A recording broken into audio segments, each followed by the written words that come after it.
Welcome to Carbon's DIY Garage. Today we're going to be doing some preventative maintenance on this 2000 Subaru Impreza 2.5 RS. The timing belt on this car is really important to keep track of. I'm just now learning all about this since we just bought this car, and I'm going to do the very first inspection of that timing belt, for me at least, on the car. So I thought I'd make a video of that, show you any tips or tricks I learned along the way.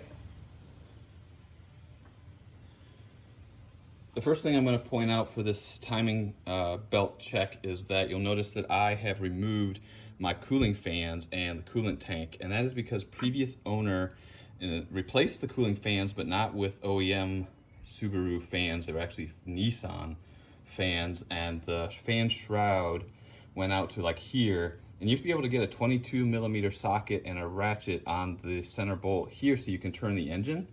And I could not get a ratchet down in here with those fans installed, so I had to remove my fans.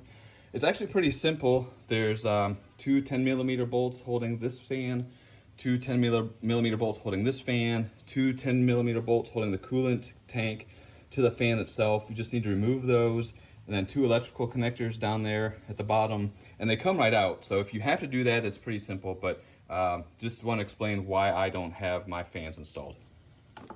All right, so if you needed to, you remove the cooling fans, but now you need to be on the driver's side, and there's a small cover over top of the timing belt. On the driver's side, you're gonna pull off, and those are three 10mm bolts. The top bolt is pretty easy to access. The bolts on the bottom are a little bit more of a pain if you have to come from underneath.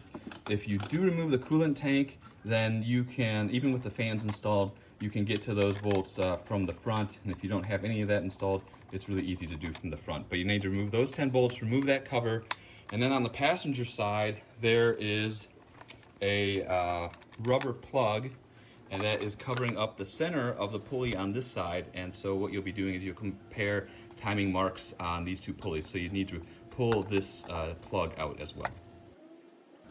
All right, so now I'm back over on the driver's side on the exposed pulley, and it's hard to see perhaps, but up here there is an arrow. And what we're gonna do is we're gonna turn the engine so that arrow is straight up and down, pointing to the notch right up here. Let's see if I can get a top down. See how it's cut out like that? So you're gonna get that arrow pointing up to that notch. And when we do that, I'm gonna come over here to the passenger side, and we're gonna look through this little hole. And it's hard for me to see what you're seeing because it's really hard to see, but if you turn that pulley, you should see an arrow come into view through this viewing hole, and it should also point straight up. And if you do see that, that means your timing is good, and that means you don't have belt stretch.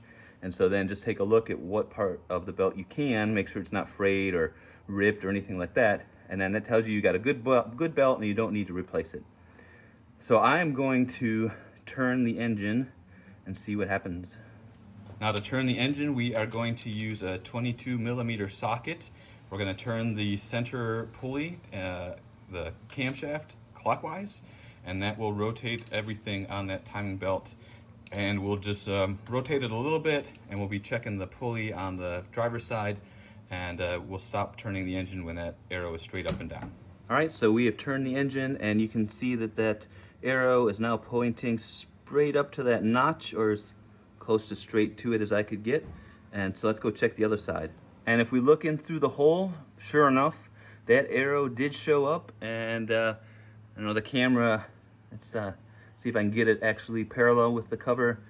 You can see it's pointing straight up as well, and that means that our belt has good tension on it. And inspecting the little bit of the belt that I could see as it was moving, and also looking at it now, the belt is in good condition. So we're gonna call this inspection successful. Belt is in good shape. Tensioner's gonna be in good shape. It might be leaking oil. There's really no way to tell with the covers on, but got good tension on the belt. So we're gonna call this a good inspection. We do not need to immediately replace this belt. And that's all there is to it, to inspecting the timing belt on this 2.5 RS.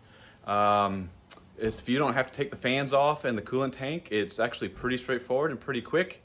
I just got to take that cover off. Those bolts for the cover are a little bit of a pain. So now I just have to put it back together. There's no big torques or anything involved. Just snug up all those screws just like you took everything apart, and you'll be good to go. Hope this video has been helpful. Give it a thumbs up, a like, subscribe to the channel.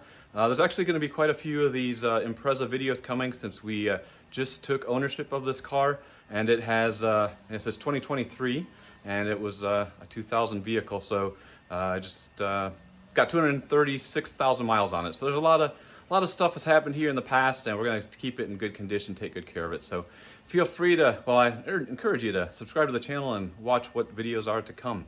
Until the next one, you guys take care and have a good one.